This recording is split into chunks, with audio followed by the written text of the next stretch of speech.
August reflects National Tradies Health Month. Well, both in Australia and abroad, I guess. It's not really relevant to location. However, with that in mind, I thought I'd bring on a relevant sponsor for the month of August. And I just want to clarify, the company that I've brought on here is not by any ways paying me. We're not in any affiliation or anything like that. I've just approached them and I said, listen, guys, being that it is this tradies, I approached them and said, guys, it's Tradies National Health Month this year. We're going to be creating a lot of podcasts, a lot of content on health and well-being. And, I really believe in what you guys are doing. And I'd like to, give you guys a bit of promotion. And, of course, they were mad for that. So the company I'm talking about is FullScript Gymnastics Strength Training. And I just want to talk a little bit about gymnastic strength training. It's a form of, it's a form of training that I've adopted over the last 5 months, and it's been pretty life-changing. I traditionally came from, I suppose, that CrossFit style training, high intensity style, where you go in there and you just absolutely smash yourself for 60 minutes and then you barely walk out of there. I realized that, in 5, 10, 15 years time, if I kept doing that sort of training, I probably wasn't going to be able to bend down and pick up the kids that I did not yet have. So it was time to change, and I realized that I wanted to do something that was going to help me improve my range of movement, improve my mobility and my flexibility. And also I wanted to be, in a scenario where I was doing activity that was injury preventative. So, I don't want to run the risk of going to the gym and injuring myself. I want to be able to train in a way that's going to, potentially stop me from injuring myself looking forward. So FullScript Gymnastics Strength Training, they're based on the Northern Beaches, right near Warringah Mall. They just opened this amazing new facility, probably the best facility, certainly in Sydney and potentially within Australia. And it really, really appeals to people, that may relate to what I'm saying. If you're bored of this type of training you've been doing, or you're looking at something a little bit different, or you want to improve your range of movement, and you want to be able to do all this stuff, then 100% you've got to come check this out, because it's just a fantastic program, and it's run by Dan and Tori. They're unbelievable gymnastics trainers. Don't freak out. It's not like little girl gymnastics. It's actually made for adults, and it's a very highly researched program which comes out of the United States, and as affiliates, Dan and Tori basically represent that. Anyway, you can head across to the site shed where you'll see a link to that for the rest of the month, and then of course their website, which is fullscript.com.au. You can go along there. If you're on the Northern Beaches, do yourself a favour, go and sign up for their 2-week trial, and also make sure you join their mailing list where you can they'll regularly send out basically free tips on, things that you can do to add value to your life. So, in the space of, becoming more mobile, becoming more flexible, and just little exercise and things that, you can practice on your own in your own time. So it doesn't matter where in the world you are, you can jump on that mailing list and you can get access to that stuff when it comes out. So that's all I wanted to say. Big shout out to Dan and Tori from FullScript. Thank you very much. And go get them, guys. Giving tradies and contractors around the globe the tools to run a modern business. You're listening to Toolbox Talks from the Site Shed. Now here's your host, Matt Jones. Hello and welcome back to Toolbox Talks on the Site Shed. My name is Matt Jones, and you are joining us today in part 2 of the Keeping Healthy, Happy and Mobile series that I am conducting. And it's all tying in with Tradies National Health Month, which is all of August. And I'm joined on the microphone today by David Hall. David, welcome back. Yeah, thanks, mate. So David, in the first episode, we were talking a little bit there about being fit for work.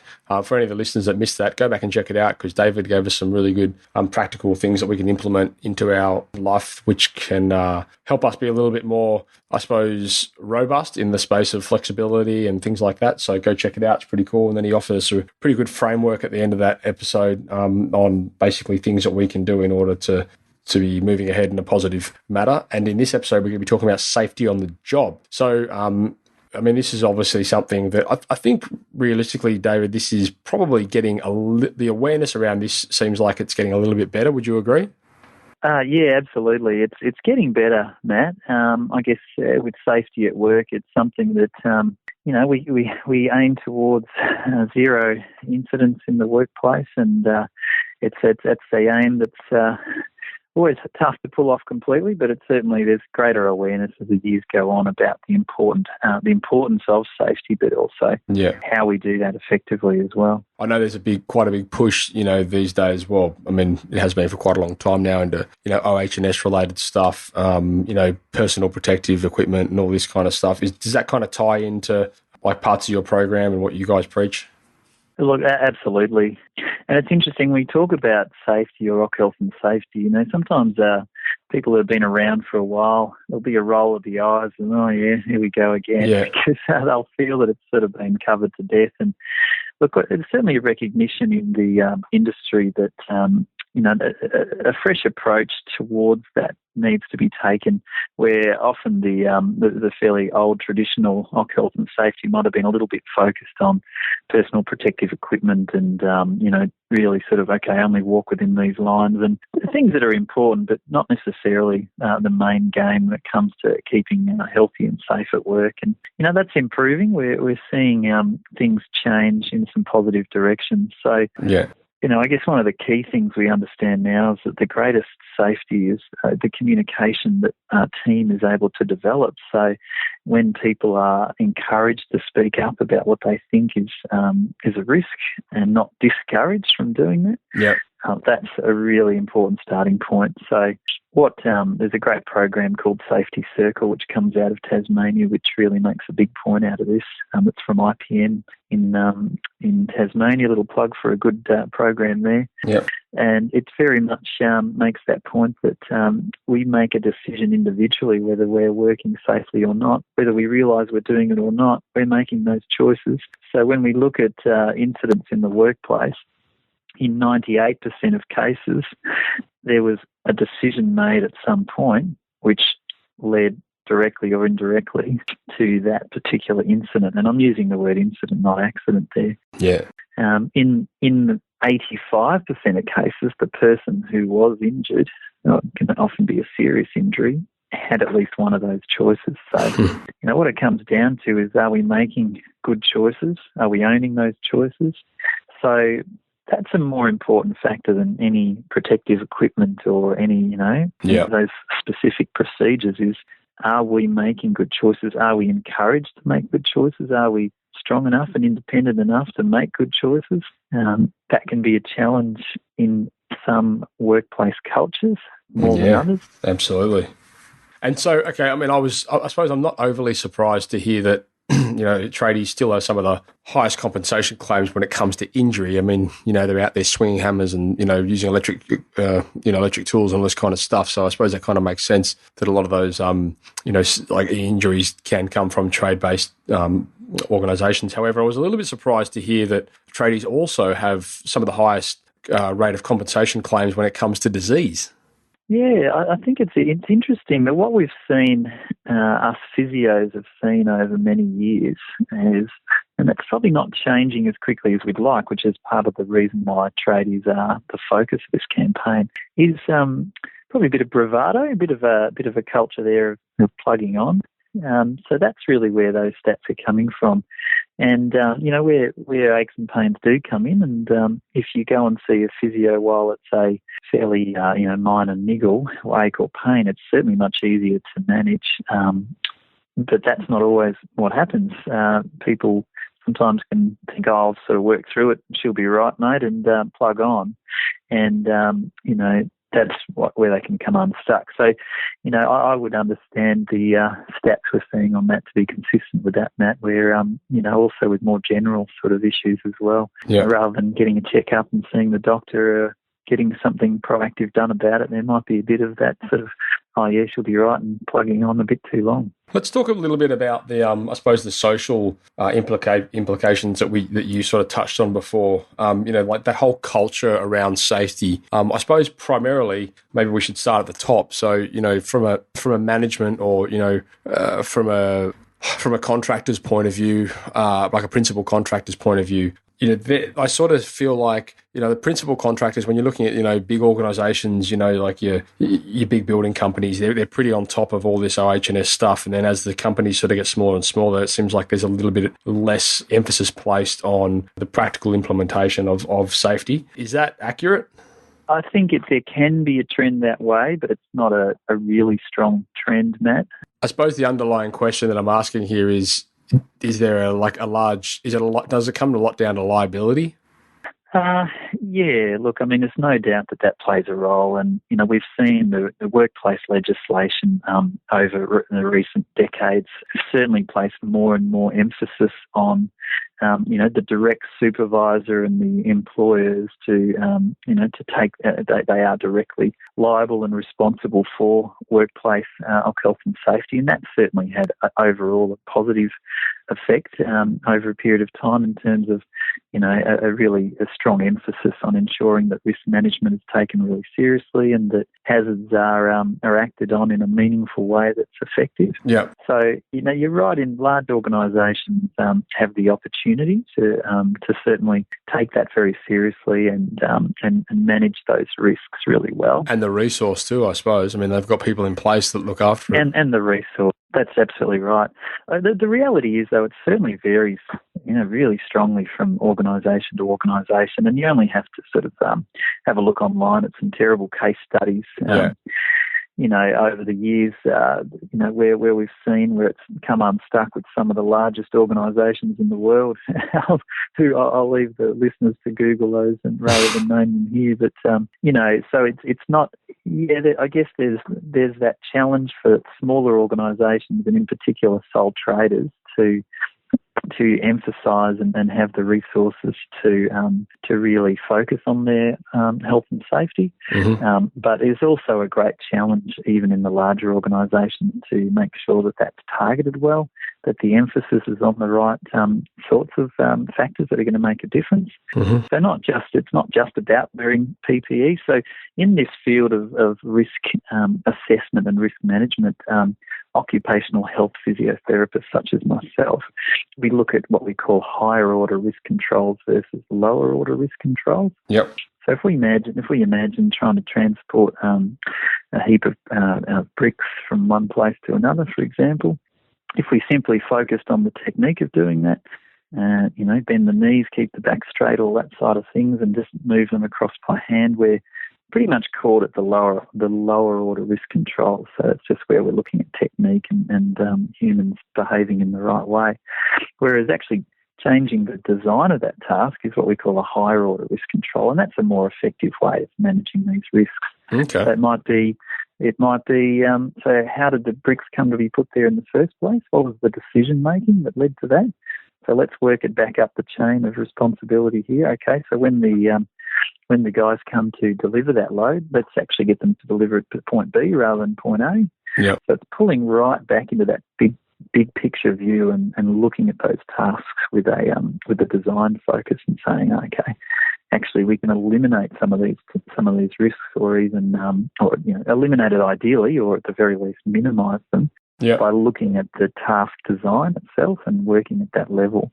So that's what we call a higher order risk control, where we're trying to eliminate it or at least minimise it through engineering and through change of design of tasks. And is there typically like a framework or something similar that I suppose managers, foremen, etc., can follow in order to make sure they're ticking the boxes in that sort of scenario? Yeah, absolutely. So through the legislation that's in this area, which unfortunately there's a little bit of variation from state to state, but Victoria still has its own health and safety legislation, as does WA.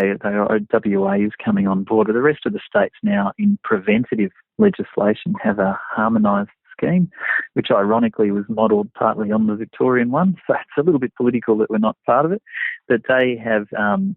That's an act that's very much legal talk, but they've broken that down into what's called regulations, which try to be more specific about how you actually make these health and safety, how you make that legislation work in reality. Yep. They've then been broken down again into a third step, very much just trying to make this really easily palpable and accessible for people into what we call codes of practice. These are short, sharp documents that just really give some good practical guidance that's based on the legislation. So there's two key codes of practice that really anyone in in a safety role or managing role really need to be aware of. So in Victoria, that's the Code of Practice of Manual Handling. In other states, that's called Hazardous Manual Tasks. So they're essentially very similar documents, just different states. So that's a key one. They're only around sort of 20, 30 pages long and quite practical, lots of diagrams and practical tips and good wording around how you recognise hazards and how you control those hazards. So that's definitely a must-read for anyone in those roles. There's also I was just going to say, I mean, from an on-site point of view, I know we used to have, like hazard forms and danger hazard documentation and stuff that we used to have to, I suppose, fill out in the space of occupational compliance, etc. Yeah. I'm wondering, is there any sort of go-to place where we can get, like templates or anything like that? Yeah, that's right. Yeah, absolutely. So you'll find in that Code of Practice there are some risk assessment templates that you can use at the back of those Codes of Practice. Yep. They're fairly long, but you can sort of at least take some guidance from those. The other Code of Practice that's important, talking about the hierarchy of risk control that we spoke about before, is the Code of Practice around how to manage work health and safety. Mm-hmm. So that's more around the importance of trying to eliminate risk rather than just being too focused on technique. Yeah, and that side of things. So they're the two Codes of Practice that are an absolute must-read for anyone that's in a manual handling type role.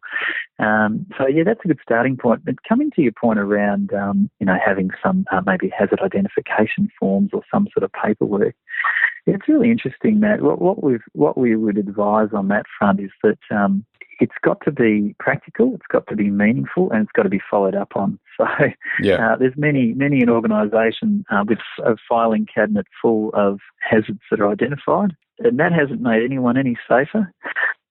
So what's really got to happen? It's really important that people are identifying the hazards. Yep. It's really important that an organisation is tracking that and seeing the trends and acting on those. Yeah. That's what's really important. It's got to actually be resulting in some action, what we call closing the loop. Yep. So it's not just recognising it, but actually getting some solutions to make that task safer and make that hazard less of a factor. And when we look at where it's broken down, there's often a breakdown in the action that's taken, and there'll be many a tradie listener of yours who would be shall we say, relating to that situation, where they'd say, "Oh, look, I've actually mentioned that situation there for umpteen times over a number of months." So it's important it's followed up on. I mean, this is sort of the grey area, isn't it, between implementation and then complying? Because, I suppose, we're all obligated out on site to comply. However, how much of the stuff that we're, the documentation that we're filling out is actually being implemented. So I think that's where, like a good manager will probably proclaim, because they're out there. They're actually not only coming up with, or they're not only producing the documentation, but they're also making sure that everyone on site is following it and actually doing what's meant to be done. Oh, look, absolutely, Matt. It's a really important point. Now, paperwork doesn't make us safer. Yeah. We need to track the hazards. You need to have a meaningful way of seeing the trends so that you can make some meaningful action. It has to be done. You've got to assess these things, but that's not actually where it's certainly not where it ends. No. It's only a starting point.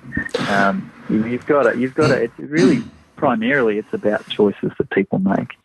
And that's what it comes down to. For any of the listeners out there that want to find out where you can, if you're falling or you feel like you're falling behind a bit on the compliance side of things from a documentation standpoint, you can head across to.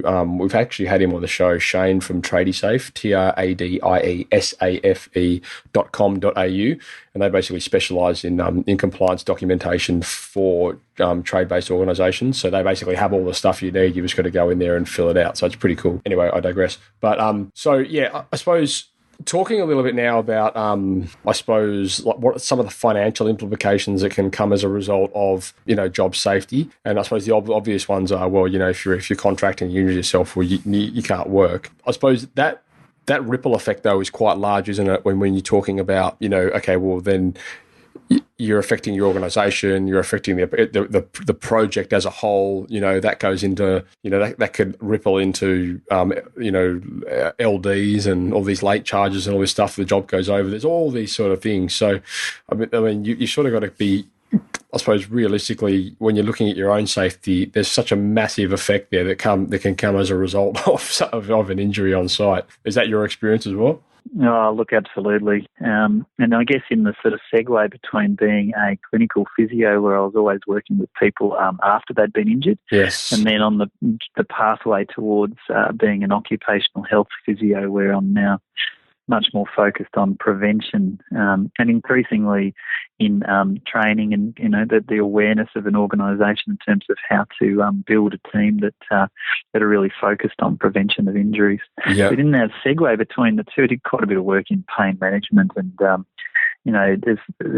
love to have $1 for every person that looked me in the eye and sort of said, "Oh, look, I'd just love to have my time again on that situation." I would just treat the whole thing so completely differently, because once you've sort of made certain decisions and done a certain thing, you don't always get that second chance. No, that's right. Yeah. I'd be surprised if there was anybody out there that would not like to take something back at some point they've done. Absolutely. But look, it can be absolutely life-changing, and and in all seriousness, the effect that it obviously has an effect on the work. I mean, they've got more to lose than anyone else, but the effects that it has on families and the workplace as well, because they're our communities as well. And so it certainly has a massive ripple effect. And as we talked about before, the key is building a culture of safety and well-being where people look out for each other, where people are willing to tap each other on the shoulder and say, "Hey, mate, I reckon we can do this a better way," and really take that interest and take that ownership and take accountability for each other's health and well-being. And they're great teams to be part of, because people feel like they've got each other's back, and they're willing to sort of talk this stuff through and learn from experience. And the more sort of experienced members of the team can really help coach along the less experienced members, and it certainly lessens the risks and the incidence of injuries that we see in these teams. As an occupational therapist, what are some of the typical scenarios that you would assess when you're looking at like a manual industry? Yeah, so I'll just pick up on the wording there. It's pretty tricky. So there's occupational therapists, so they're health professionals, some of whom work in this field, and there's also an occupational health physiotherapist. I'm just going to pick up the wording. There's also occupational hygienists, and there's ergonomists, and there's safety professionals. There's a number of people who work in this space. So as an occupational health physio, we're I guess we're all specialists in the human body and the musculoskeletal side of things, and very much about injury prevention and consulting in that space. Now I've forgotten your question. Well, I was asking, how do you assess? Yeah, sorry, that was my mistake. How do you assess risk? How do you ascertain what's potentially dangerous, what's potentially risky? Yeah, that's a great question. That's really relevant. So the short, sharp, assessing risk is everything from a split-second decision right through to a fairly large process. So firstly, we are all risk assessing constantly, all the time. Every single listener has made about anywhere between 100 and 1,000 risk assessments today, and wouldn't have even realised they've done it. So every time you drive, every intersection you get to, you're doing a risk assessment. So it's just really, with the training that we run in workplaces, it's really making that a more conscious process and recognising, how risk assessment works, and making it just part of how people think and how people act all the time. So the most simple risk assessment is just yep or no. So that's what we do when we drive. Get to an intersection, yep or no. Wait for those cars to pass. So it's basically yes or no in its most simple form. Yes, this is an acceptable risk. No, that's not an acceptable risk. Right through to in the industry, we can make very complicated risk assessments that involves video footage and analysis, and right through to our partners at Dorsa V, who have a great product. We'll plug for their product, a great product, which gives you data on how many times you've bent your back more than 20 degrees, and what range of motion your various joints have been in during the day, and incredibly complicated, sophisticated, very helpful data in terms of manufacturing teams and other teams and the sort of positions that they're in during the day. So occupational health physiotherapists are able to assist people on all those levels of risk assessment, from incredibly instantaneous, simple ones all the way through. But somewhere in the middle there, I guess what you're always looking at is just reflecting back, is there a simple control that will make this task safer? If we use a trolley, if we use a wheelbarrow, if we design the vehicle that we're using a little bit differently, so things like, do the side trays come down and allow us to load and unload at waist height rather than up at shoulder height? Yeah. So it's particularly just that simple little sort of standing back and that simple decision, is there a practical thing that we can do that's relatively, reasonable in terms of cost and reasonable in terms of the practical steps to get to that point? Is there something we can do now that will make this an easier task and make it less risky? And that's essentially what risk management's all about. Yeah, nice. Just moving on now. If there was a scenario where perhaps somebody had been injured, or I'd hurt myself on job or whatever it is, what's the best way to get back to work, like safely? Yeah. So what we find with return to work, that there's a bit of a correlation that's interesting there, where the longer you're away from work, the harder it is, or the less likely it is you're going to get back fully to the job that you were doing. So as much as practical to do so, we really encourage people to rehabilitate on the job. And this is the stats are really clear on this. So look, there are times with serious incidents where, obviously if someone's hospitalised, or if there's a particular situation, then you may need a bit of time off work. But doctors and physios and managers are increasingly aware of the fact that being at work and rehabilitating within the workplace is a really important factor. So we really encourage workplaces to be proactive on that front, not just sort of, pushing the workers away until they're 100%, but really finding some meaningful work, some meaningful alternate duties that they can do while they're on the path to recovery. That's an important part of it. I suppose it's quite circumstantial, isn't it? So obviously you'd have to treat each case individually, but I get what you're saying. Absolutely, yeah. It needs to be, very well thought through and appropriate, and the last thing you want to do is flare people up. But if the workplace is proactive in getting people back through meaningful alternative duties, that's our best case scenario. David, I just want to talk quickly on, I suppose, roles and responsibilities of job safety, and I suppose at different levels. Obviously everybody has a role to play in the safety on a job, and I know in my own experiences, it's certainly been the case where, you can't, when you're running jobs and projects, you can't be all eyes everywhere. So everyone's really got to buy into that. What's your experience, in, I suppose, getting everybody to contribute and everybody to play their part? Yeah, it's a great question, Matt. I think we're talking about safety culture, and like any culture, this is something that can, you can be embedded in a culture where health and safety is absolutely first and foremost, and you can also sometimes be embedded in a culture where it's on the back burner and not a priority, and they can be hard to shift when they're like that. So firstly, you've got to be at all levels, you've got to be willing to participate in a way that's really helpful, even if it means you're not always being heard the first time. You've got to be willing to stick at it, keeping in mind that you've got the most to lose if there's an injury. And we talked at the start about those choices that people make that can lead to incidents. And, I think it's really understandable that people will look back and say, look, I was under pressure. We had time frames that we had to meet. We had deadlines. Everyone else was doing it that way. We were taking shortcuts. That's absolutely understandable. But at the end of the day, if you get injured, it's your body that's injured, not anyone else's. So, I mean, there's certainly an individual responsibility to only say yes and participate in a way that you feel comfortable to do so. Working out from there, I think supervisors have a really tough role. They have a lot of challenges. They have a lot of responsibilities that they're juggling at any one time. They need to be really good communicators, and we've seen the importance. There's a lot of research showing just how important supervisors are.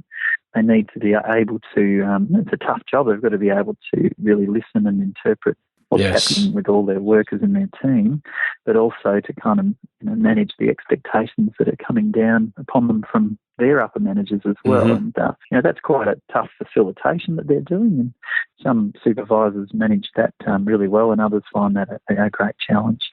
That's a very good point, actually. I mean, having supervisors that are approachable is paramount. And, somebody that's not going to condescend you if you come to them with an issue. Like, these are things that are... No, absolutely.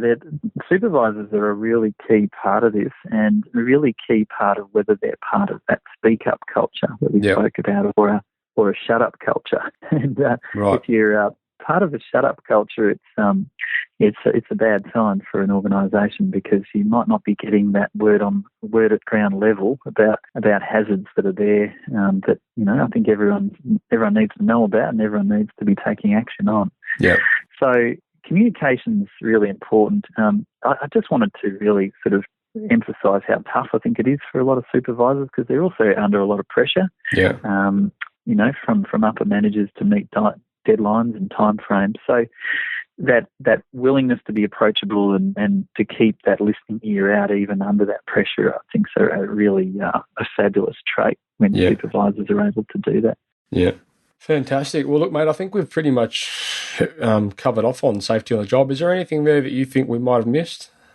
No, I think probably the only thing is, I'd say, when you're looking at the safety systems, so we talked before about hazard identification, we talked about having, there's the concept of what we call safe operating procedures or safe work method statements, SWMS or SOPs for short.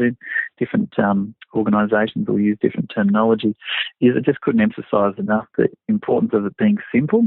Yeah, I think sometimes it's pretty complicated and tucked away in filing cabinets. And as I said before, we'd have to keep in mind paperwork doesn't keep us safe and well. The most important thing is decisions that we make. So when we're developing these safety systems, they need to be meaningful, relevant, prioritised. They need to be simple. And we're seeing some improvements in that down the track, but certainly the background in this is that they tend to be pretty long-winded and complicated and not necessarily very practical. So I'd really encourage organisations to do that.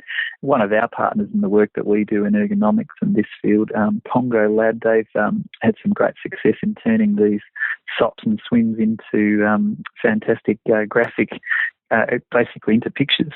Oh, yeah, so, infographic kind of. And that also... Yeah, that's right. So infographics and pictures really beautifully designed. So getting the message across in a non-verbal way. So instead of 4 pages of pretty heavy, meaningless text, we've been able to take some of those documents and turn them into infographics, or even better, just something that's online and easily accessed anywhere on phones and on computers. So that's the sort of movement that we're seeing in this space, where and that helps also cover the issue with language and communication and whatnot, with a diverse working force that many organisations have too, where English is a second, third, or fourth language with a lot of workers. So keep it simple is really important too, Matt. I think I suppose in closing, I'd just like to say, if you're thinking that there's something that's unsafe, it's probably a good chance it is. So don't be afraid to communicate it to somebody so you can get it fixed, because although you've seen it, the next person that comes along may well not. And I've been in scenarios myself where, working on new decks, and there's been open penetrations in concrete slabs and things like that are massive health hazards. Like, people could fall through, through a whole story. And, instead of running off with the builder to fix it, it was just a case of covering it with a bit of form ply and making it obviously safe, and then going to get the builder and say, hey, this is what's happened, and then going back that whole risk assessment scenario. So just look after the person who could potentially be coming behind you and falling through the penetration. Yeah, absolutely. That team thinking is really important. That's true, Matt. Cool. Well, look, I think that pretty much wraps that up. David, thanks so much for your time. that was the second part. We're actually coming back in the third part where we're going to be talking with Chris, and we're going to be talking about general health and wellness. So for the listeners out there, stay tuned for that one. But David, I just want to say thank you very much for joining us on the show. And I dare say if we have any questions, we'll be reaching out to you again to get you back to answer them. Yeah, good on you. Thanks, Matt. Thanks for the work you do. It's really valuable. And in closing, is there anywhere you'd like to be able to send people, or are we just sending people to the tradieshealth.com.au website? Yeah, absolutely. Have a look at all of the online resources for Tradies National Health Month through the APA. Yep. And more than happy to help. The APA is always here throughout the year as well with resources, and the OC Health group that I'm the chair of are a particularly valuable resource, and also the director of PHW Group, which is Productive Healthy Workplaces. Yep. We're based in Melbourne. We're a national consultancy, and this is the area we work in, and we love what we do. Awesome. That's fantastic. All right. Well, mate, thank you very much once again. And listeners, that's a wrap. Thank you for listening to another episode of Toolbox Talks. If you're liking what you hear, then you can head across to the siteshed.com where you can join our community by signing up to our Toolbox Talks. You'll get sent a weekly notification, which is basically a highlight of everything that we've spoken about during that week, along with any other industry news that may be relevant or specific to the trades. If you're enjoying the show, you can head across to iTunes, Stitcher, or SoundCloud, where you can leave us a review. That would be fantastic, and all the reviews get read out in the show. Likewise, if you have any friends or colleagues that you think would benefit from the show and the episodes that we create, then please go ahead and share it with them.